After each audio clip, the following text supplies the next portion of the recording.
Okay, it's 2:05. So, welcome everyone, CMA Weekly, our regular Friday call. Today we have Kevin Lao, who's going to talk about his experience building a winning CMA function. And please just ignore my voice because it's a little scratchy from a cold. Welcome, Kevin. Yeah, thanks, Mary, for having me. Sure. Um, Let me share my screen.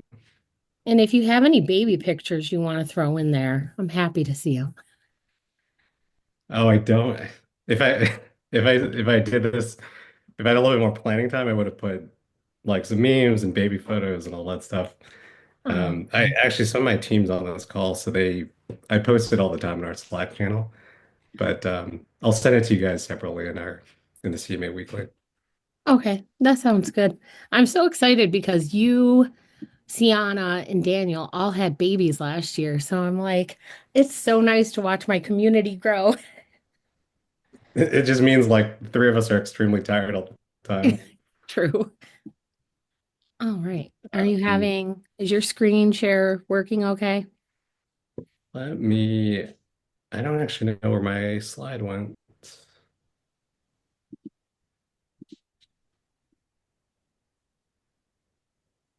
Oh, here it is. Okay. Sorry, give me a second. Sure.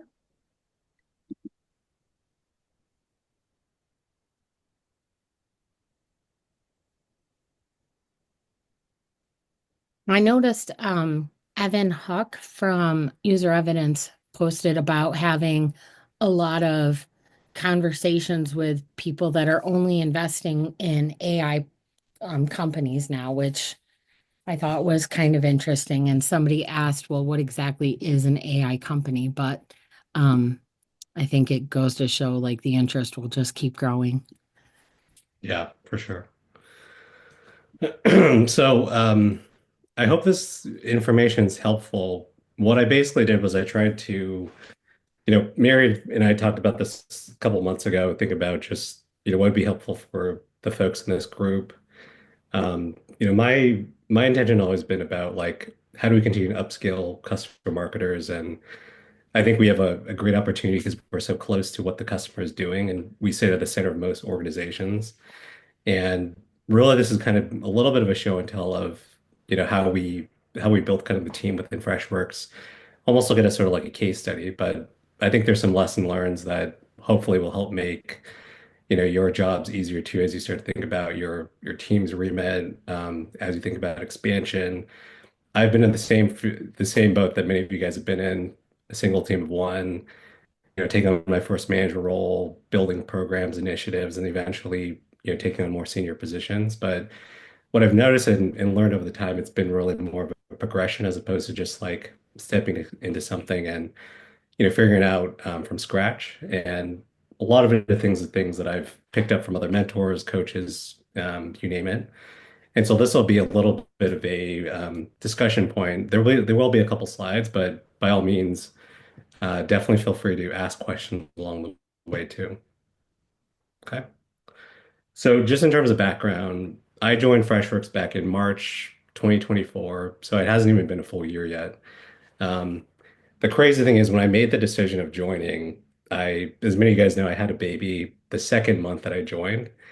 So I was evaluating just kind of the decision of, do I want to make a massive life change and start a new job? I would say last year was insanely difficult, both from both a personal and professional standpoint.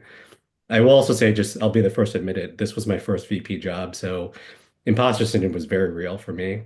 Like, what do I need to do and show up as a, VP? I think sometimes people think title is everything. It's not. I still see myself as just a practitioner of what we do. And really, it's just about how do you engage stakeholders at a different level. And it's required me to really step into a position where I have to be more front and center, and I can't hide behind other people like my boss or my CMO. If the CEO is asking me something, I have to directly be able to engage and respond to them. So that was kind of the biggest lessons learned as I started to move into more of a senior position. Some background just in terms of the team.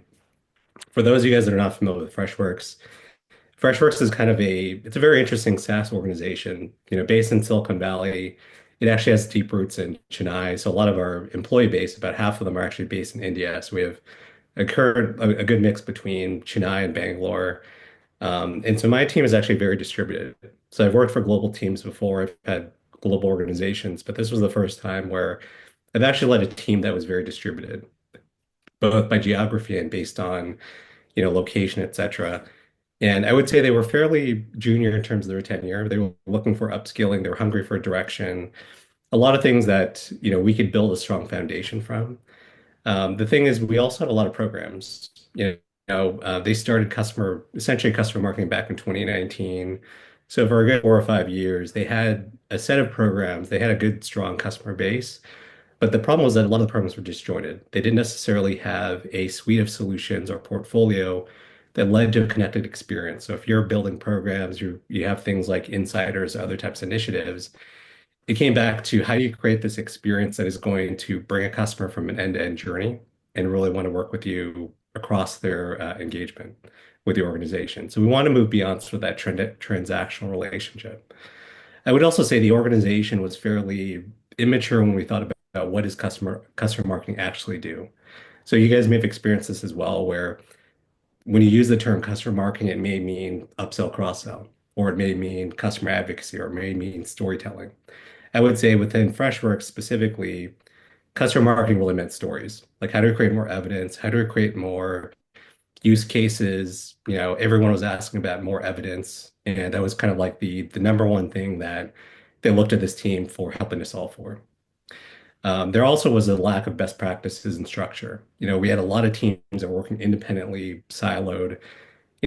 We really had to think about like how do we bring teams together to collectively solve a pain point or a problem for the customer at the end of the day. But because customer success, customer marketing, either other functions in marketing were not talking to each other, it led to a very, like I said, transactional relationship, very disjointed experience. And so we had to think about like how do we solve for some of these foundational elements. So that's kind of the background of what I inherited as I joined. Um, the things that I actually had to figure out within that first 90 days was really looking at the current talent across the team. And I mentioned we had sort of a junior mix. We had folks that didn't necessarily have a lot of the expertise, the knowledge that some of the folks on this call have that have been doing this for several years. And also really around creating a one team culture. So for me, it's really important about how to create psychological safety. That's fundamental as you start to think about how do you create a winning organization. And what I mean by psychological safety is that my team, when I inherited them, they basically moved from several different organizations over the span of several years. So we had lots of transitional changes, new CMO, new leadership. There was a discussion point that I even had with Allison just the other day when it came to where does customer marketing sit in an organization. I think it was the same kind of debate. They weren't really sure where this organization fit within the marketing org. Should it be part of product marketing? Should it be part of brand, corporate marketing, et cetera? And then, luckily our CMO at the time kind of brought it all together under one function. And we brought together things like community, advocacy, and we called it customer engagement for a very specific purpose, but I'll talk about that a little bit later. And the other things I had to solve for was really about the current budget and where do we want to grow, in the future incrementally. And how do we create those strong partnership with stakeholders and address the communication gaps? I mentioned teams are operating very siloed. Teams weren't necessarily talking to each other was one of the biggest pain points. And there was very much a need for how do we have just open and honest communication at the end of the day? And I think honestly, if you think about it just from a human element, that would actually solve most of the problems. Like just getting people in a room together and having a conversation ends up helping to resolve a lot of the sometimes conflict that is, things that we may not even be aware of. The other thing that I had to solve for, specifically is, we're a publicly traded company. I had to kind of revamp the entire earnings process. So for those of you guys work for public companies, earnings is typically a cycle where, the company showcases their quarterly results. There's an aspect around customer storytelling and use cases and all that stuff. So there's a lot of very intricate work streams that are related to that. I have some folks on my team on this call that are actually deeply involved in it too, so they understand sort of that pain point. And then I had to be very clear in terms of what is the defined strategy around customer engagement. What do we want to be known for? What is our purpose? What do we do? What do we don't do? And driving that clarity within the team so that everyone is on the same page as we move forward as far as our future direction. And then at the same time, can it really identify quick win opportunities, establish rhythm of the business, roles and responsibilities. And I talked about sort of like the team charter. So it was a lot to do as a new dad, new parent, and also trying to navigate just sort of like a new organization at the same time. Um, and so what I did was I basically created sort of this team charter. And historically, they're essentially kind of like six components of it. And I'll break it down a little more specifically on what each of these mean. I've posted about this in some of my last LinkedIn posts, so some of this may be old news. But to give you the context of why I actually did this was historically the team was known for being customer advocacy. I mentioned sort of there's a distinction between customer marketing and advocacy. I truly believe that customer marketing is a subset of several disciplines, advocacy being one of those disciplines. And when I mentioned sort of like storytelling was sort of like the foundational thing that we were known for, I want to change the script as far as what is our definition of how do we engage the customer. And advocacy, I think, to make it work successfully, you have to engage the customer across their entire journey, right? So how do you support them from both the pre-sales phase, meaning before they even become a customer, what are we doing to help nurture that relationship so that they become a customer? And then what do we do immediately when they start to, they go live on the dotted line and now they have access to the software and the solutions. What are we doing to help nurture and drive adoption and value realization? But before we get into all that, foundationally was around advocacy. It's like the purpose and function was really about how do we create more raving fans? And I use this slide in every conversation I have with every stakeholder, especially if they're brand new or they're just getting started, to quickly just articulate what is it that our team does collectively. There's a clear mission as far as creating an engagement flywheel. How do we support them throughout that journey? Advocacy being one of those pieces. And then clearly articulating what are those programs or subset of programs that we do specifically. Now, this slide isn't necessarily meant to explain everything, but it gives people a 30,000 view exactly of what our team remit is. And then we have a 34-page document that actually outlines all the details, which I'll share with you briefly. But essentially, I think most people are familiar with advocacy, right? Like it's the insiders program. It's all about evidence. It's customer storytelling. It's developing VIP champion programs, etc. And the next thing that we actually started to focus on was we realized we actually need, more focus on community. Community for us has been a little bit of an afterthought where, again, it shifted teams. It wasn't clear in terms of is it a online forum? Is it a series of events? Is it a place that customers can learn and grow? And so doubling down on helping to build a community engagement program as part of advocacy as well as customer engagement could start to tell that story of how do you multiply your efforts and bring together a more cohesive strategy. And so we had things like our online forum, building out employee ambassador programs, top contributors, et cetera. And then the natural progression of that became how do we start to educate our end users? How do we think about scale from not just one customer, but think about how do you engage 1,000 customers or 10,000 customers? And so how do you create sort of this product-led growth model or customer-led growth, essentially taking all the learning and education and giving your customers a forum to both learn and adopt your solutions more quickly on a self-paced model. And so we had a whole built out, academy certification program that largely was pretty nascent for the most part. And we're going through a huge launch this year to kind of reinvigorate some of that energy. But you can kind of see how advocacy, education, and community are pretty much lockstep together. I'm a big fan, as you guys probably know, about building, centers of excellence. And so part of it is how do we take sort of the collective like for like functions and bring them together to solve for a bigger problem, which is, customer education, learning, adoption, and growth, which ultimately leads to more advocacy and more raving fans. And then the fourth piece was something that didn't really exist at all within the company. Um, I specifically wanted to build this lifecycle retention function because I knew it was critical, especially if we had the end goal of we wanted to create more advocates. To create advocates, as you guys know, you have to have a customer that sees value much earlier in their journey. And we had naturally a gap. We had a very kind of convoluted onboarding experience today where a lot of our customers, depending on what segment they lied into, they didn't have a consistent experience depending on who their account rep was. depending on what products they use. And so I looked at this as an opportunity where if we can make a more concerted effort in supporting both their onboarding experience and enabling with them the right resources and tools, the likelihood of them actually to see value and become an advocate faster increases drastically. And so we built out a new function, basically within like the first 3 to 4 months that I joined, really focused on sort of these key things around adoption and retention marketing.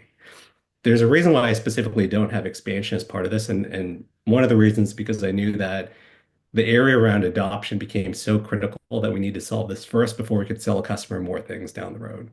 And the other thing was that, naturally, in demand gen, we had an integrated campaigns team that also was kind of overseeing sort of like the expansion motions. So what we wanted to create was essentially a hand-up process. If we had a very strong adoption plan, naturally those customers see value and then they would likely want to upsell and cross-sell down the road. And so it created a strong interlock between our team and the demand gen function so that they can then execute against those campaigns and initiatives. So that's kind of like the fourth piece of the charter.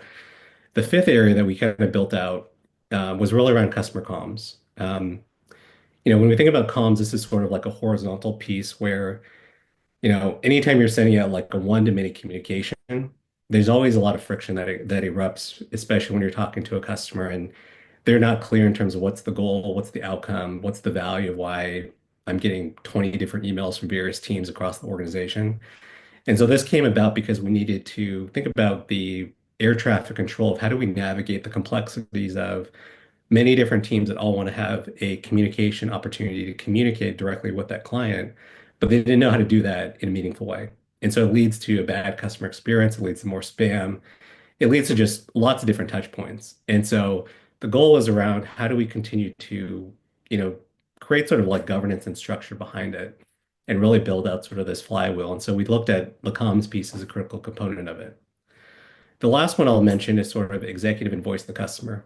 And voice of the customer had existed to some degree for a period of time, but when I think about voice of the customer, I'm thinking about more of like from a customer experience standpoint, how do you take deep customer insights, research, focus on what are the pain points, what are you trying to solve for, and take a lot of those learnings and build a more robust, practice. Things like cabs, of course, sit as part of that, but there could also be things like councils, closed loop feedback, additional research. And so we actually had built out sort of this voice of the customer practice. And then also a gap that we had was we were mainly really communicating with our end users. And how do we engage more of that executive audience, right? I think that's typically a gap in most companies, but how do we proactively build more executive advocacy, more executive relationships, and ensuring that we have sort of a end-to-end engagement across that account at all levels in the organization. So in a nutshell, this is basically what my team does. This is our team charter across 6 different pillars. It's evolved over the past year that I've been here, and I think it'll continue to evolve. But the point being is that it's meant to kind of represent a holistic body of work and get your stakeholders to understand you do more than just one thing. It's more than just storytelling. It's more than just capturing feedback. But collectively, if we do this in the right way, we're able to create a strengthened relationship that is going to create that customer for life for the organization. I'll pause there in case you guys have any questions at all before I move on. Yeah, I have a question, Kevin. What is the size of your team that contributes to all six of these aspects?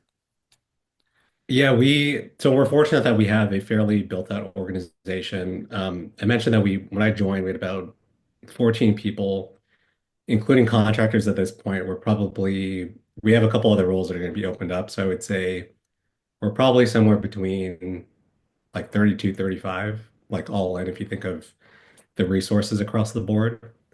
And some of those roles haven't been fully filled yet, but that's kind of the team right now.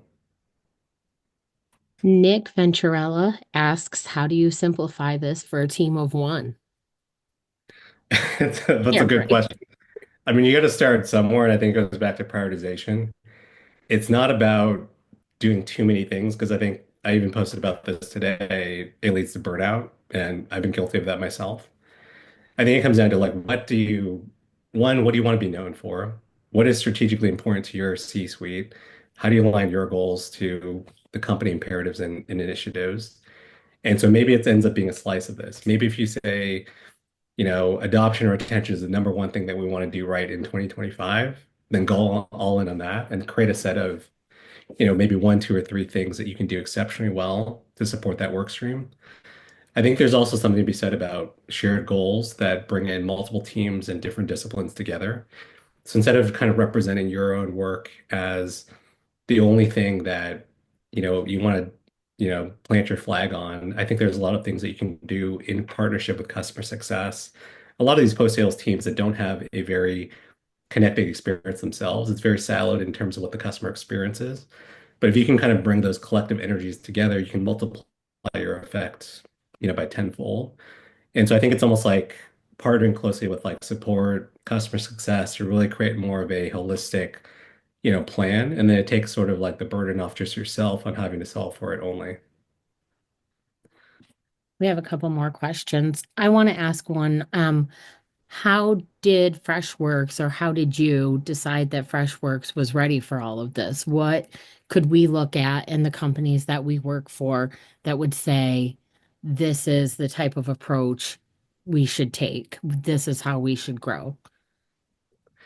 Yeah, I mean it's going to be different from every organization. From my perspective, the biggest thing that you can do is it requires constant stakeholder management and executive buy-in. Like there is a level of education that you have to do with both your boss and upskilling them a little bit more in terms of what our industry is and isn't. Because I think there's if you look at sort of like the general population of CMOs or C-suite leaders, they're not necessarily going to understand all the intricacies when it comes to customer marketing. Many of them still just view it as customer storytelling, evidence, things around relationship building, which is only half the equation, as you guys know. But it's sort of a constant battle of making sure that you preach what you do, but also ensuring that you have to kind of dumb it down for them too. Like your CEO is probably only caring about what's going to drive the bottom line results, whether it's net new growth, expansion, retention, right? If you think about it from an investor standpoint, if you listen to any kind of investor call, that's typically what I think most investors as well as CEOs care about at the end of the day. And so the more that you can align and speak in sort of that language, and I'll talk a little bit about this more later, that is honestly half the battle. One of the things that I did when I first joined was I made sure that I wanted to get in front of the C-suite and present the plan of what we do, like holistically, walk them through end to end, make sure that they're clear in terms of what is customer engagement, what it isn't, and articulate sort of like that value so they understand what it can do to drive business results. I think that fundamentally will change the script in terms of how you're viewed in the organization and the value that you drive both within your stakeholder groups. Yeah. Emily Sid, I want to say, asked, how do you distinguish between this charter being customer engagement marketing versus digital customer success, or how do you work with digital customer success on these? Yeah, I mean, there's a reason why if you look at the very bottom, there's a black bar that says in partnership with all these teams. Oftentimes, I think there's territorialness or crunchiness that exists because if folks feel like you're invading on their territory or you're taking a bit of what they should be known for. And I think if you take a step back and just say, whether you call it digital customer success or lifecycle marketing, whatever it is, you go back to sort of like the end goal. The end goal is what are we doing for the customer to solve their pain point?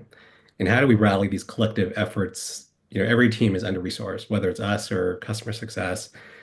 I guarantee if we can create very specific swim lanes and roles and responsibilities, there'll be enough work for everyone to help solve for this problem, plus enough, accolades and recognition that can go around too. Like if we're able to solve this collectively as a unified team, the distinction between if it sits with us or another team, I don't think it's as important. It's just how do we deliver really impactful work that essentially kind of lifts us all up and shows results on what we're doing from a post-sale experience. So that's just how I kind of think about approaching it.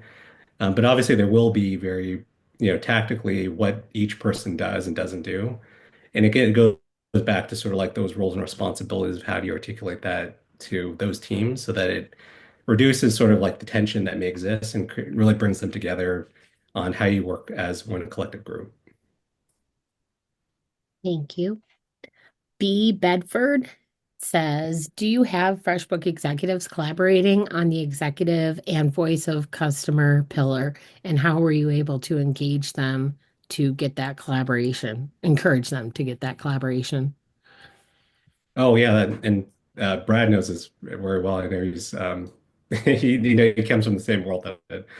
But a lot of it was just when I mentioned sort of presenting the plan to both your executives, it's sort of like doing this stakeholder roadshow. It's like talking to all of your different engagement leaders that you have a vested interest on making sure the program's successful and getting their buy-in and solidifying it. So there's one aspect of just enrolling them in it, also getting their participation. I would say that probably actually a lot of the executives, if you articulate the value of what it's going to drive, most of them will likely want to participate. It really comes down to their bandwidth, of course. But if you can make it somewhat meaningful to them and how it ultimately kind of solves a pain point or goal that they have as well, and you start to create sort of like those shared outcomes, the likelihood they'll participate increases drastically. Or at least that's what I found every time that we wanted to involve a customer in things like an awards program, being part of an executive roundtable or participating in an advisory board, showcase kind of like what great looks like and showcase, how this can help them in their existing role or, elevate sort of the overall experience that our customers have. And I think that will honestly get them to be to bought into the plan. I like that. Showcase what great looks like. Christine asked, did some of these, Um, go ahead. oh no, no, good. Did some of these areas live in other areas or of the business previously? And how did you negotiate transfer of ownership?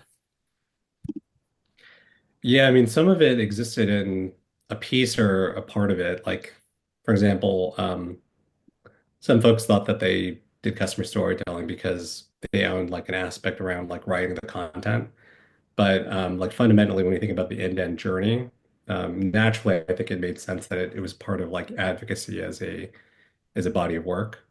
Some of these other things, like I said, they shifted hands from various teams over the years, but naturally it kind of worked together as we had like new leadership come into place, and we think about just how do we bring it under one cohesive team and function, which was good. I mean, it actually helped solve a lot of those early pain points. Great. I think we ran out of questions for now. So if you want to Okay, continue, go ahead. I will keep going.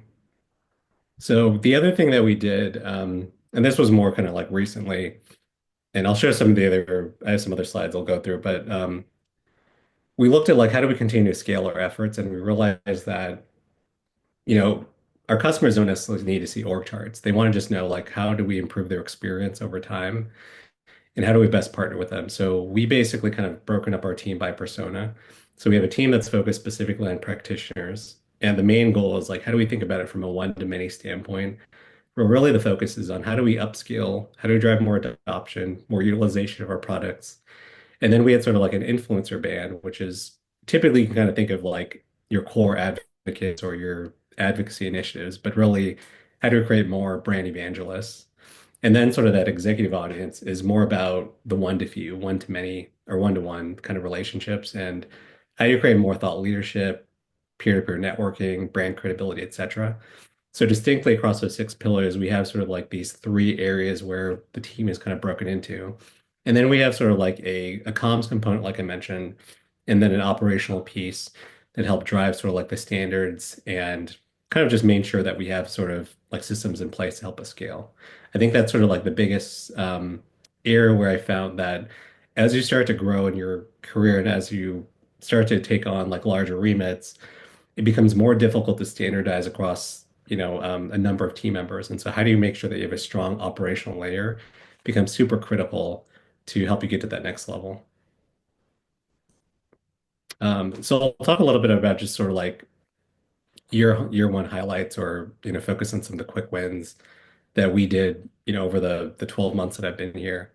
I mentioned, and I try to do it by quarter because I think generally speaking, as we look at sort of what can we accomplish in a period of time, most companies and organizations operate in a quarterly cadence, right? And so looking at results from that lens helps to make it easier in terms of what are things that we want to be highlighting each quarter? What are things that we want to be focused on when we have limited resources, limited bandwidth, et cetera? So we'll go from like left to right, but essentially, I mentioned month one or 1 to 3. I had a lot of personal things that happened, right? I had a new baby on the way. We had to kind of build a business case for how do we grow the team. And there's an aspect around as you grow in your role, I think you become more of a generalist and you have to take on more leadership responsibility as opposed to just being a expert in terms of all things customer marketing, but it is kind of a fine balance. And so I had to figure out like a lot of the components around why do we need this headcount? Why do we need this budget? How do you justify it? How do you negotiate it with various leaders that also want to be able to hire and get resources themselves? So a lot of those things we looked at. I also looked at how do we scale our efforts today. I mentioned that we had sort of a fairly junior team across the board.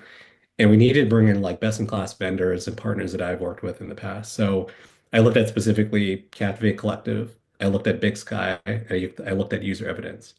All these organizations I've worked with at multiple organizations in the past, they all bring their strengths across different disciplines. Captivate I brought in to help us think about our portfolio strategy. I brought in Big Sky because I've worked with them for years at Adobe, helping us to build our pipeline and storytelling. I use evidence for how do we scale our evidence aspects, especially when you're getting hounded for everyone across the board saying, "Hey, I need more collateral, I need more use cases, etc." This helps solve a lot of those pain points initially. And then I thought about like how do we roll out that new team charter that I showed you on the previous slide and present sort of like the overall strategy both to our C-suite leaders. The other thing that was sort of critical is that I mentioned a lot of teams weren't necessarily communicating with each other more proactively. So what we did was we actually rolled out a biweekly stakeholder newsletter. You'd be surprised that just a simple newsletter could solve so many different pain points and touch points because we started more proactively just share out what's going on. We showcased what the wins were. We showcased all the new initiatives. It created sort of this, I guess you could say, sort of like excitement or energy where people reach out to me all the time saying, like, I want to be part of this team. I want to be part of what the movement that you guys are creating because it became sort of electrifying within the organization. People saw sort of like the movement, the obsession around customer, and it became something that, you know, honestly, people would start to look forward to reading these fairly boring emails that I would send out. But it became something that we just could anchor on that showcased how we were making progress over time. And it's something we did consistently.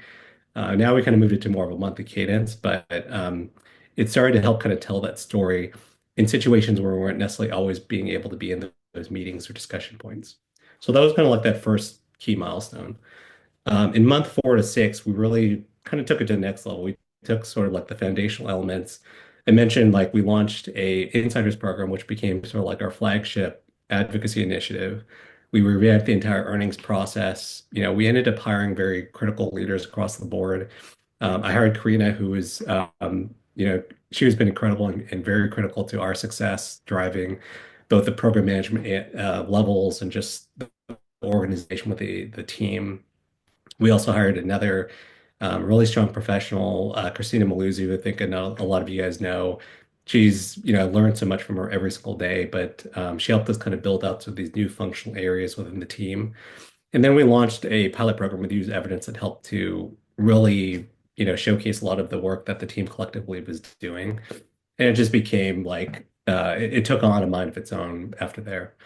And then as you look at sort of like the second half of sort of the 6 months that I've been there, we grew that insiders membership to 1,000 members. I actually had an opportunity to present to our global leadership team, which is basically we have like an annual like summit conference where essentially like I think it's like a 200 senior directors and above get together.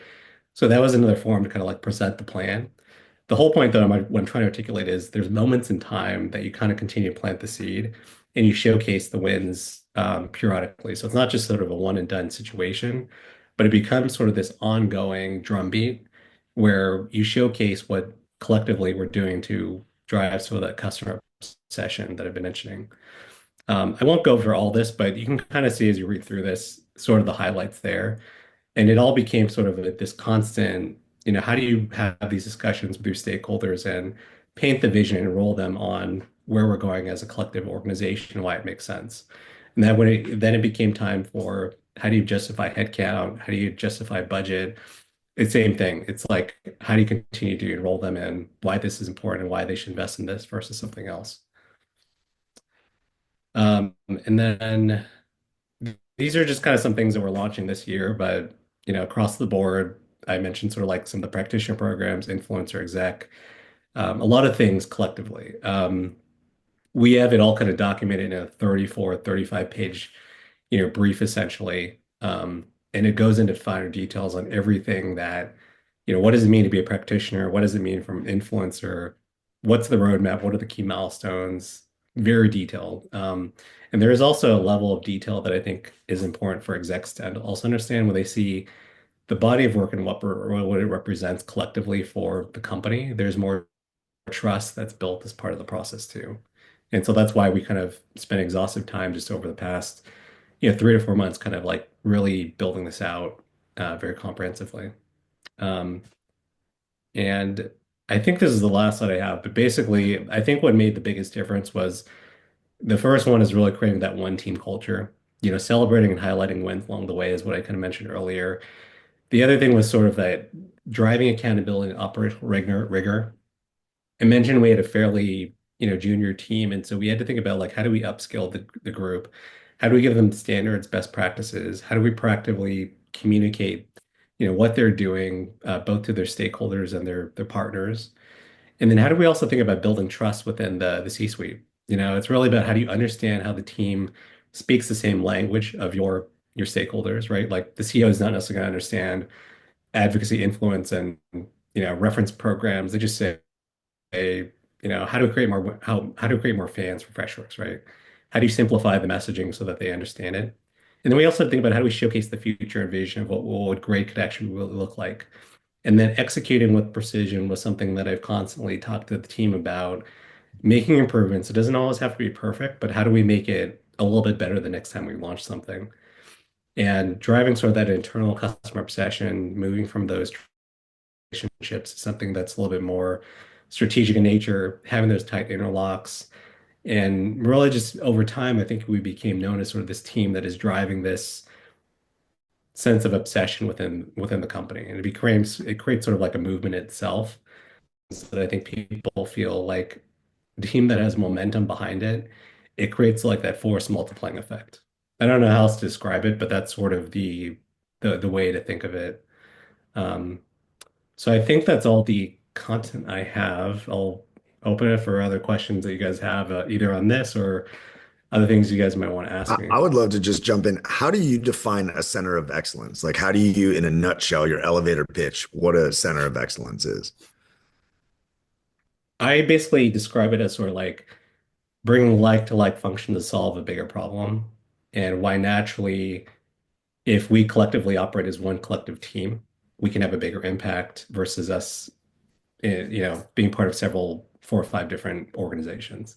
Because I've seen it work in both ways, where even at Adobe, like we had 7 to 8 different teams that all had a slice of customer marketing, and teams weren't talking to each other. It was very siloed, it was very disjointed. And bring it together helps really alleviate the pain points for the customers, at least from my point of view.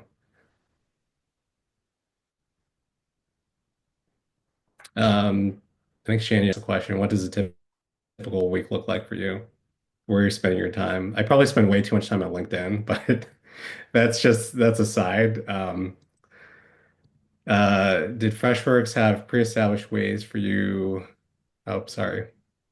Did Freshworks have pre-established ways for you to present your strategy, or how did you get the right audience's attention? So I'll answer your first question. Typical week is a lot of now the meetings I'm involved in tend to be more of like strategy discussions that I have to have with certain audiences. It's less on like the execution side of it, and so I have to kind of rely on a lot of my leaders to help drive sort of those initiatives forward. But we'll have like regular check-ins. We'll have one-on-ones like you typically do, progress checks, etc. Um, our meetings are fairly like, I would say like our mornings are very hectic just because a lot of, we have quite a few people in India and other regions. So the time zone difference is like 12 and a half hours.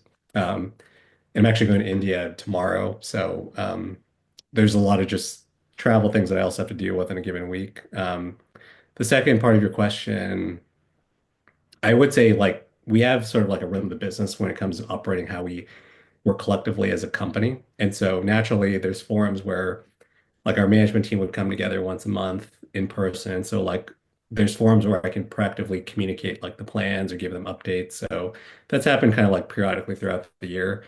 And my boss has helped me kind of set some of those things up too, to be able to kind of articulate, where we're going. But that's kind of been helped us to kind of build in, you know, and showcasing what we're actually working on. Preston, you asked what we're using. So we use Base. We use Base to run our advocacy, at least the hub today. It was something that was already decided upon before I joined, so I didn't really have any say into it, but we use it for the gamification side of it. I think that answered another question. Mayor Lee was asking, what do you use for advocacy? That's the same as the Insiders program, right? Yeah, yeah. I Oh, will say though, we use our own technology, so we have something called so Fresh Service, if those are familiar with it, we use our own ticketing system for all of our reference requests. Hey, why? Kevin. Oh, Sorry. I was going to ask Kevin. So right now I'm working on a startup that hasn't even launched their product. Hopefully we're live in the next month or two and have customers eventually to start up some customer marketing. But I would just love it if you could dive more into you're talking about engaging them with the whole life cycle, not just the end. So if you have any other thoughts or advice, like as we're gaining our first couple customers, how to hit success for cu customer marketing throughout.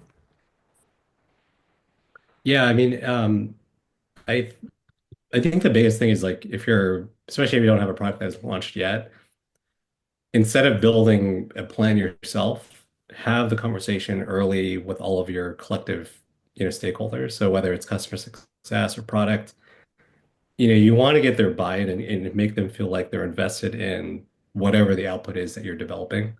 And so there'll be components around like advocacy and engagement, and then there'll be things around how do you influence adoption, retention, et cetera.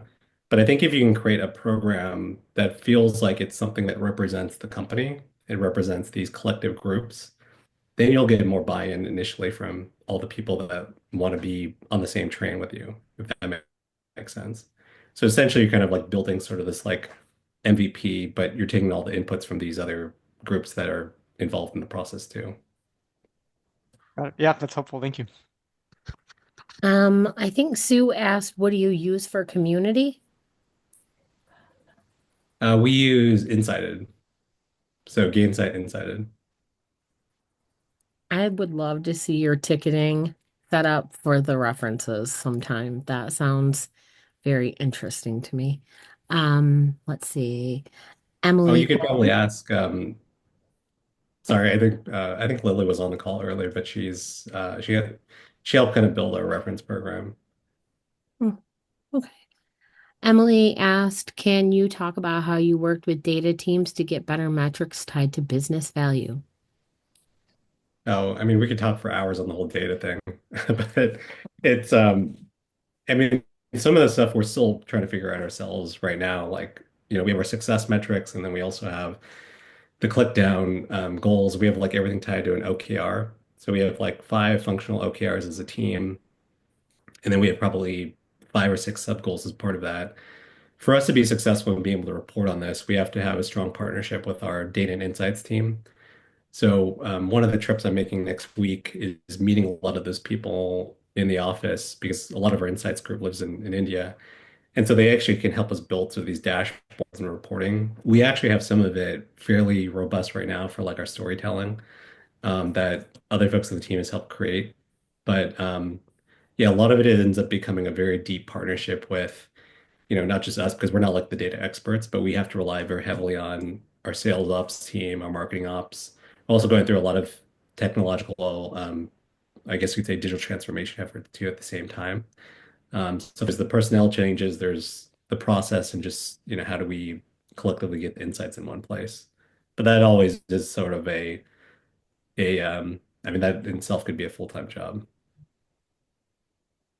And Shannon asks, what does your customer education look like?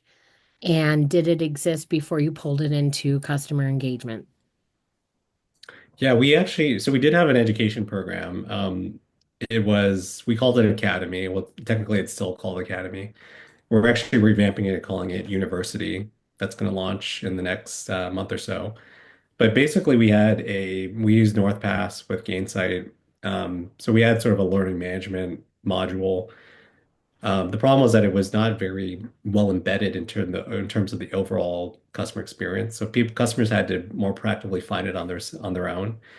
And taking a much more proactive effort to take our entire portfolio of programs, because we have like, I don't know, 15 or 20 different program initiatives, and bring it all under one kind of umbrella. And that's one of the reasons why, your question, Ari, around like why I believe in centers of excellence, because for those kind of situations where you have these outlier programs, they end up just kind of living in some part of the website and then no one ever finds it.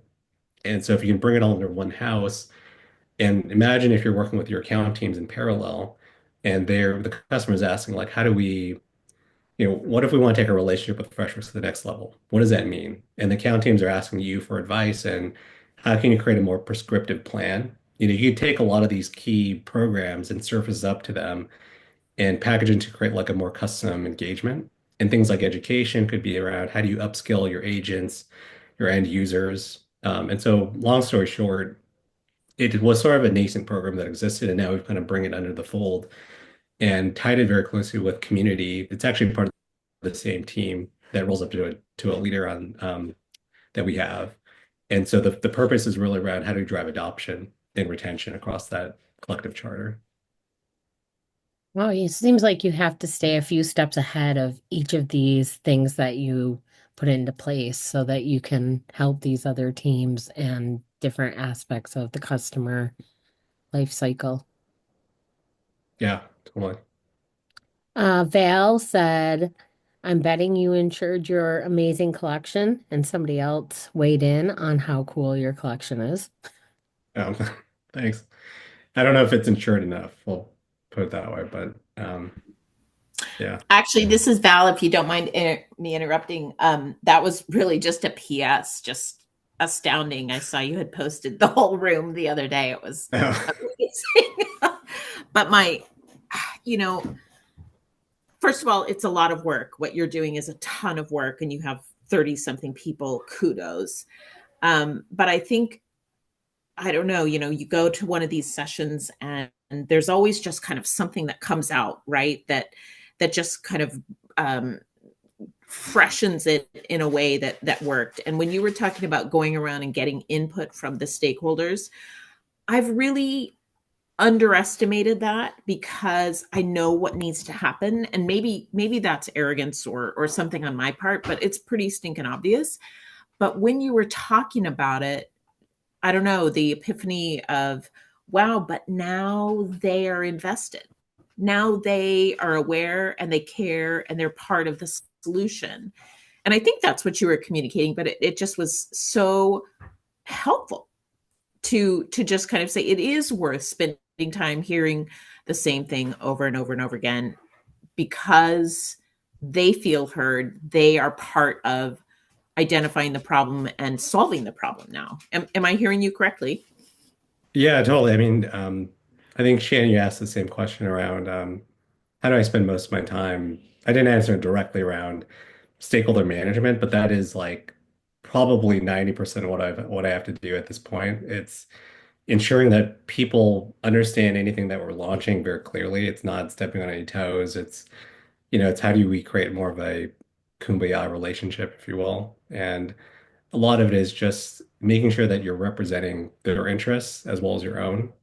And then I think you avoid a lot of that territorialness and like crunchy moments that honestly erupt sometimes because people have, we're all emotional to some degree, right? And I think sometimes it's just people just need to know that you're representing them and you're looping them into the conversation.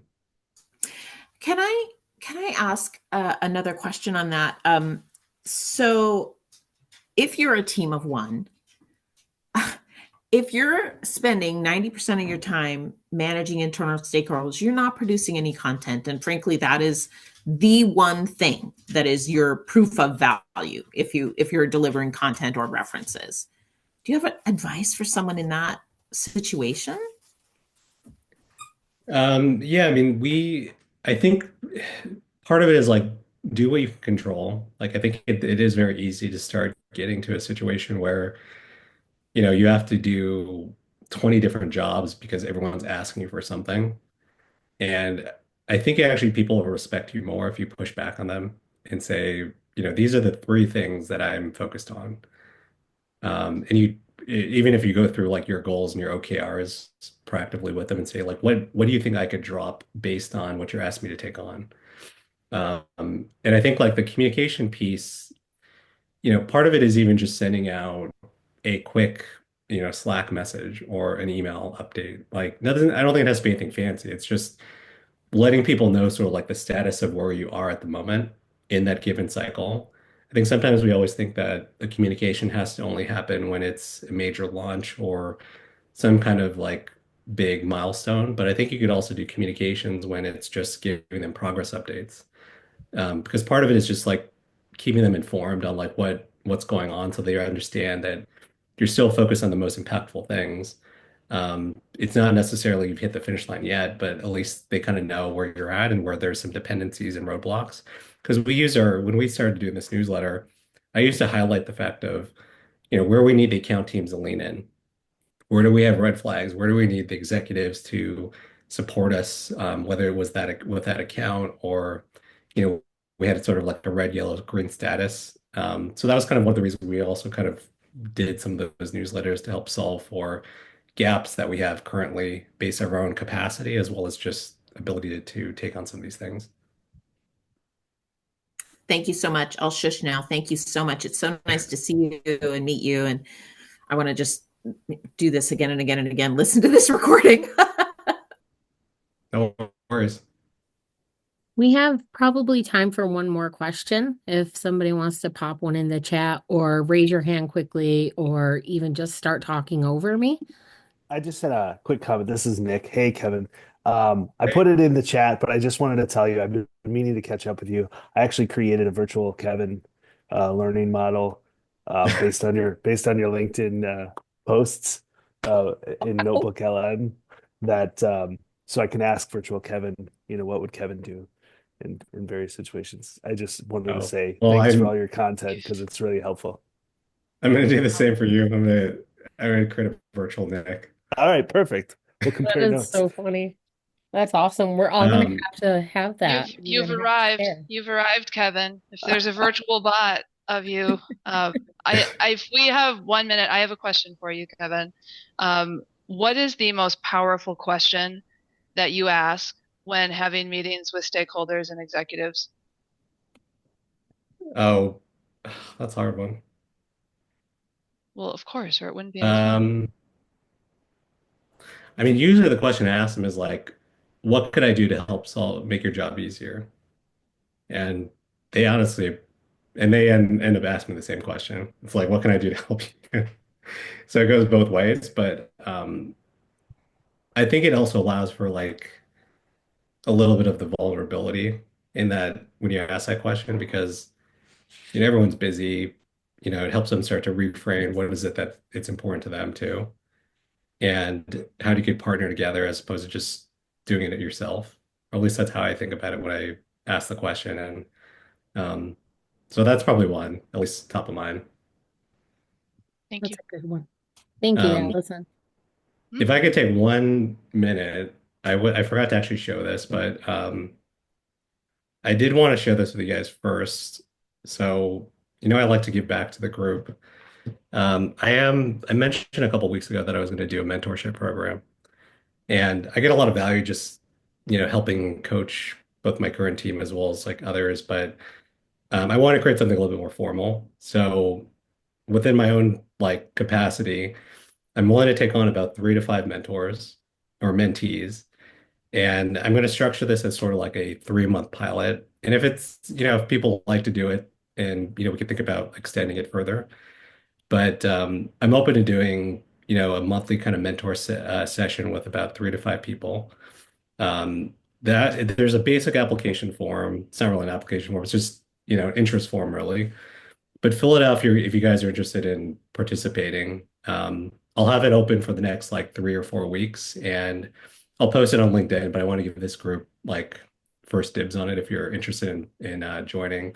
There's not necessarily requirements in terms of your how many years experience. It's really about what do you want to get out of it. What can I help you with?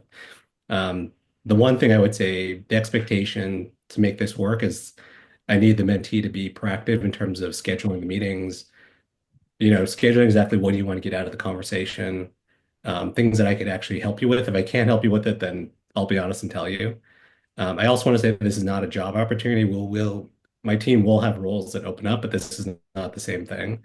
And it's not a paid engagement. I'm doing it for free. So just, if you guys are interested, I'm willing to carve out some time in my schedule to help you guys out. That is awesome. And thank you for launching that on our call today. Um, so everyone, the link is in the chat. I copied it from an image because I'm so techy and cool. And thank you, Kevin, for coming today and sharing with us. I want to say that next week we have Champion coming to do an updated demo for the community. And also, we have a call from Ari Hoffman from last April, where he talks about priorities and working with your senior leadership and all of that to do less with more. But it was really all about your priorities and how to say no and things like that. So I think that's a really good call that I've recommended a lot and aligns with this call today. But thank you, Kevin, so much. People are so excited you came today. We had almost 68 people, I think, join, which is really great. And we will be begging you to come back soon. All right. Thanks again. Bye, Thank you. everyone. Have a good weekend. Have a good weekend. See ya. See you guys. Bye. Thanks, Kevin.